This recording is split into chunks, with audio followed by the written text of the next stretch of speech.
Um, Good evening, everyone. We're excited to have you back for our May book club. It's crazy. It's already May. We're just plowing through the year. And it's June tomorrow. Gosh.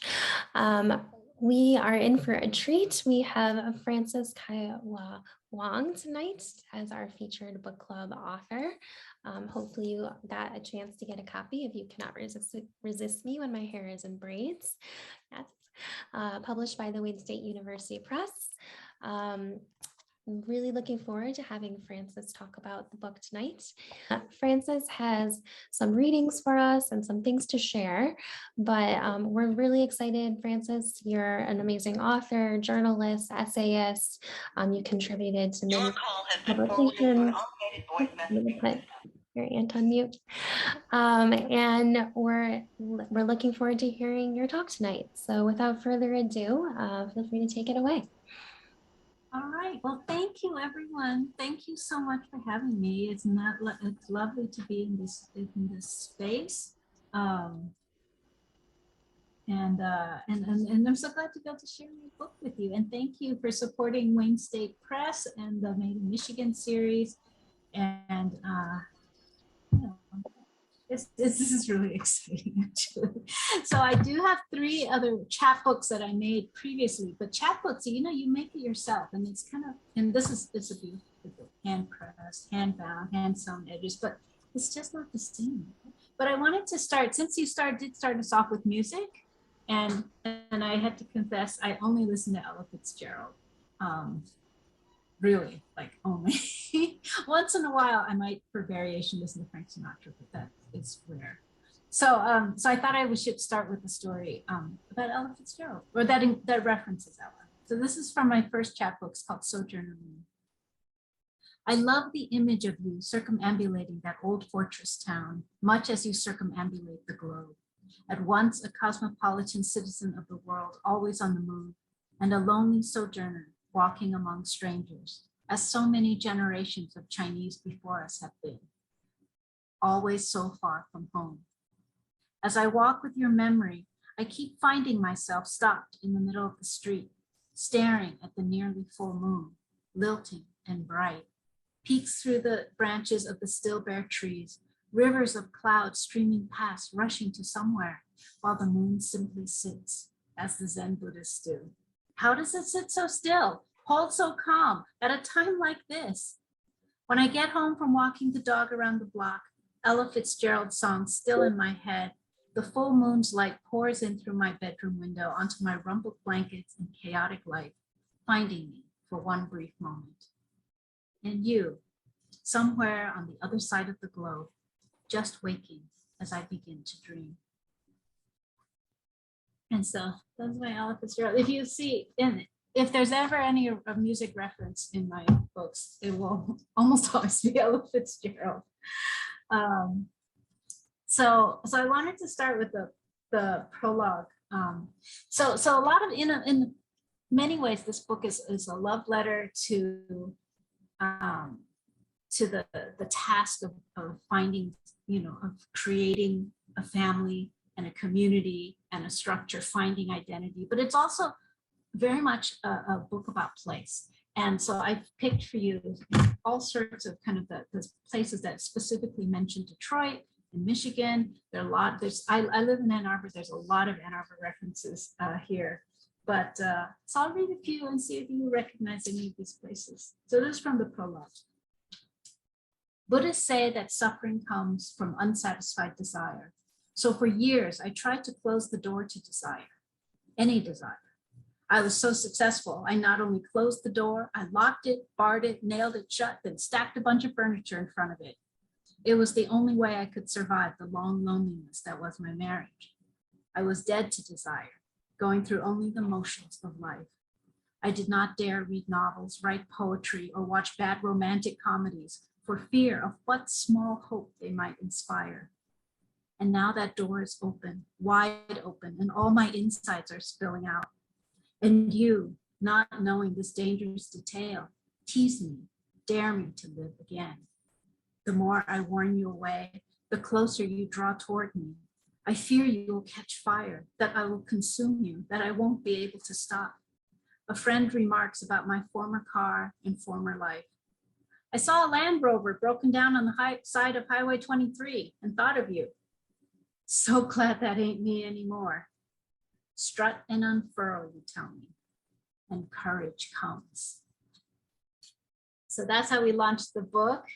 And the next piece I showed you. So there's a lot of stories in here about, you know, it's interesting because I do come from a journalism background where I write in order to kind of process the emotional weight of the stories that I'm reporting on, or to write about the stories that for one reason or another I can't report on. And so a lot of times if you read these stories, you'll find, you know, different kind of, I don't say current events or events in our community referenced. And if you know, you can always tell that's exactly when I probably wrote that poem, right? Because that's when that happened. It was on my mind. It goes into the story. And a lot of times they get combined with whatever is happening kind of in my personal life. So you have the very mundane, you know, life of, you know, the mundane life with the current events, with, you know, world crisis and world, you know, things falling apart. It's all mixed together, but that's what life is, right? And so this is not the piece I thought I was introducing. So this is a great another piece. This is this piece is called Poignant Truth, Precarious You and Preparing for the Sriracha Apocalypse. And the reason it's titled that is there was a time when there was a Sriracha factory in California that was closed because there was someone on city council, they didn't like the smell, they had a big fight, and all of Asian America was afraid, oh no, what if the Sriracha factory never opens again?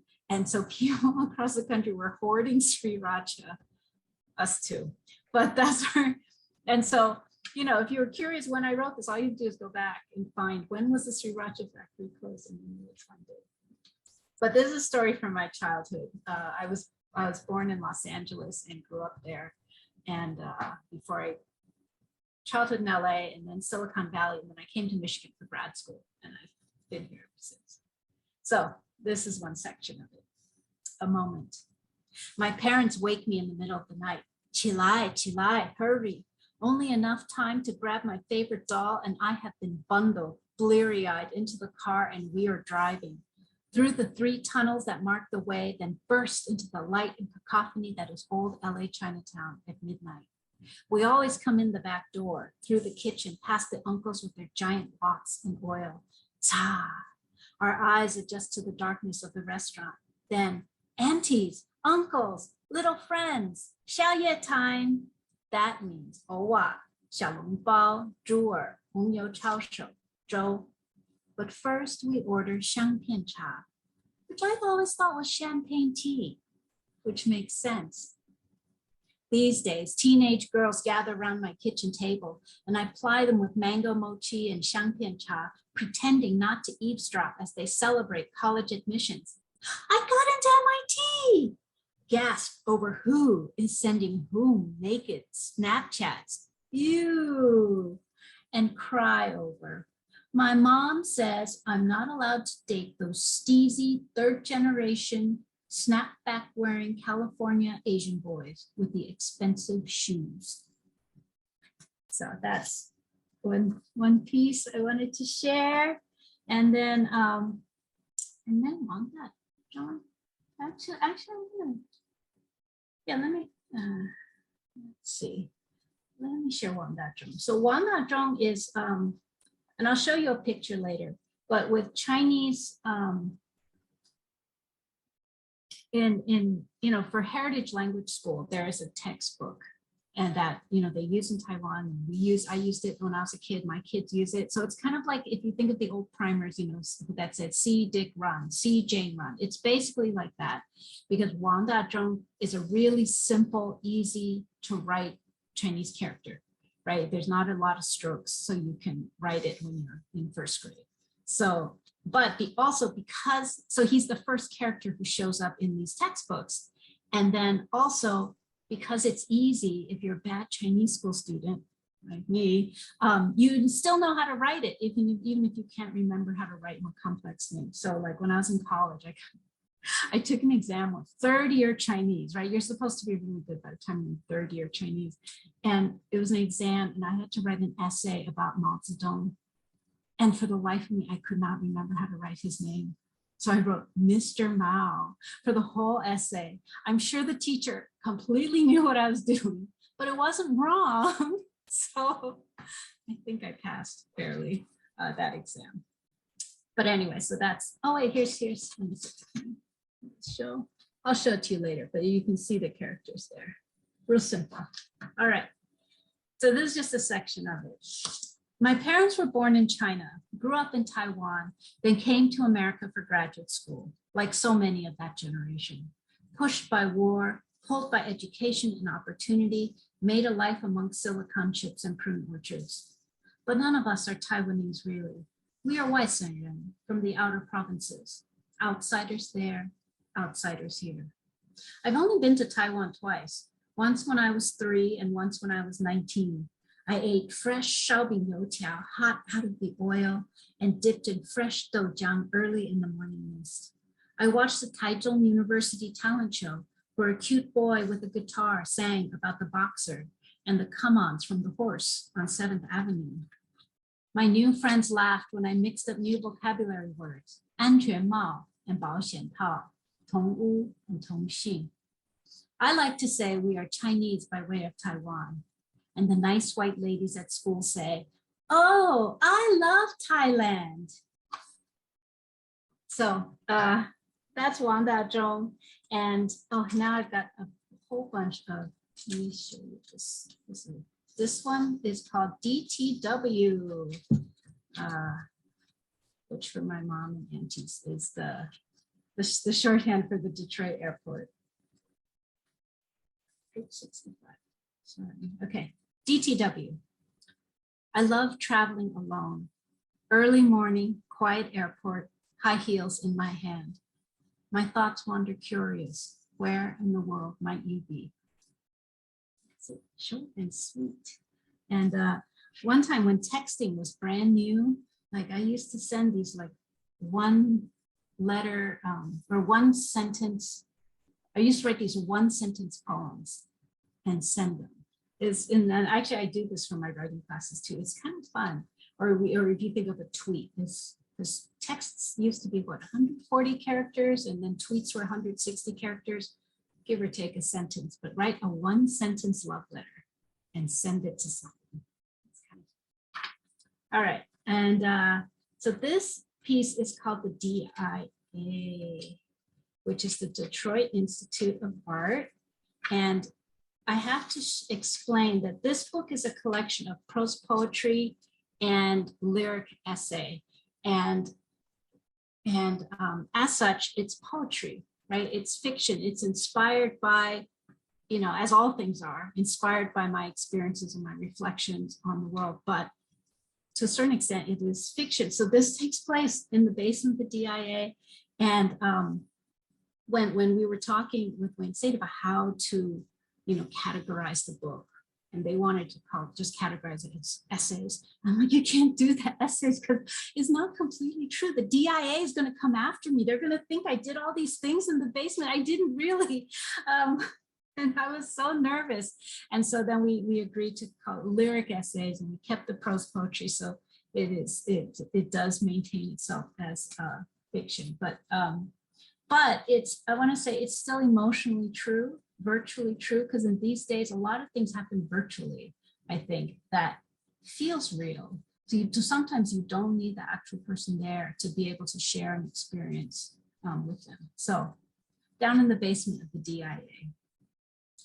Down in the basement of the DIA, we discovered the museum's old stash of film reels. Shelf after shelf of old film canisters unfurled before us, tucked into dusty gray boxes bound tight with thick olive green straps, raised white lettering popping out of red dino labels. I run my finger along the pressed white letters, feeling for the hesitation of days long past. Classics, art films, sci-fi, horror, noir. You spot an old favorite and take it down off the shelf and ask if I've seen it. I was too afraid to watch it, I confess. We will have to watch it together, you say, tucking it under your arm. I'm surprised by your confidence to mention any future beyond this moment. Yellowed old movie posters stare down at us from the walls. Casablanca, Blue Velvet, Godzilla, from before, when they were new. As we look through the rest of the film titles, our heads tilted to the side, I imagine forward to later tonight, after the museum has closed, after tonight's films have been put away, after the audience has gone home.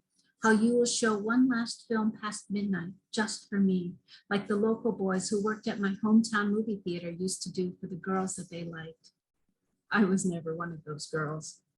Suddenly, the fluorescent tubes above our heads wobble and go out. Without thinking, I reach for your hand. Feeling the cling of the damp basement cold, I am relieved when your hand clasps back. I realize I haven't held hands with a boy in the dark of a movie theater since I was 22 years old. Was it Hamlet? Seeing such a simple joy, holding hands in a movie theater. I've gotten used to seeing films on my own now when the kids are gone, every Thanksgiving and Christmas Day. Together, we find our way through the darkness, around bookcases and down passageways and up and down staircases until we find our way into the light once again. The Chinese traditional orchestra is performing on stage, the lion dancers preparing to go on next. You and I stay hidden in the wings. Later, as we step out of the backstage door, my hand still firmly clasped in yours, I'm surprised to find the sun still out, people walking on the green grass, the whole world still ahead of us to discover. Thank you. And, oh, our time is so tight. Let me show you some, let me read you one more piece. And then I will show you some pictures that go along with these, because I've been having some fun experimenting along with art and on the borders of art and word and bringing them together. So this is from Tsundere Pride, or You Are So Prickly. Remember this title, You Are So Prickly, because I'll show you the picture that goes with this. Teenage girls gather around my kitchen table, making mochi and crying over boys. I hear the same useless advice that my girlfriends give to me. Boys are dumb, let them go. One teenager draws me a diagram in the scattered mochiko to explain the seriousness of the situation. A loves B, who loves C, who is going out with D, who cheated on E in 7th grade, whatever that means, who made a pass at F, who got herpes from G, who is not allowed to date but likes H, who might be gay and has a crush on J, who held hands with K, who is chatting with L on Facebook, who follows M on Tumblr, who keeps texting A at midnight. When one girl exclaims, I wish they would all just go to Antarctica. Another one answers, that's chill. So let me show you some pictures. If you don't mind, I'll be real quick and then we'll have Q&A. Let me optimize. Okay.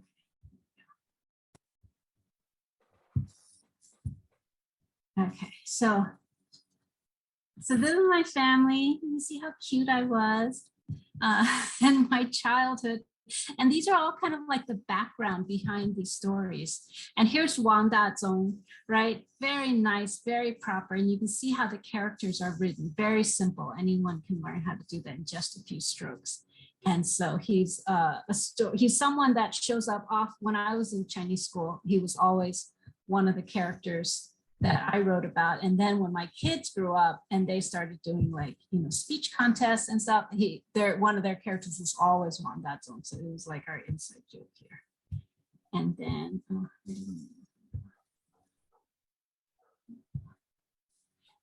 this is the artwork that goes with the poignant truth. Oh, sorry, the title's so long. Poignant Truth, Precarious You, and Preparing for the Sriracha Apocalypse. And it was inspired by the art of Jung Ran. And this is an exhibition at the Asian American Women's Artists Association in San Francisco. And so they asked me to look at the art that was going to be in the exhibit and write a poem inspired by that. And I saw those teacups tottering up to the sky like that and couldn't resist and had to write about that. And then Tsundere Prada, You Are So Prickly. Was inspired by an artwork by Stella Zhang, which to the eye, this is not her conception of it, but it looks like, right, these very soft, fuzzy pillows. They're full of toothpicks or spikes.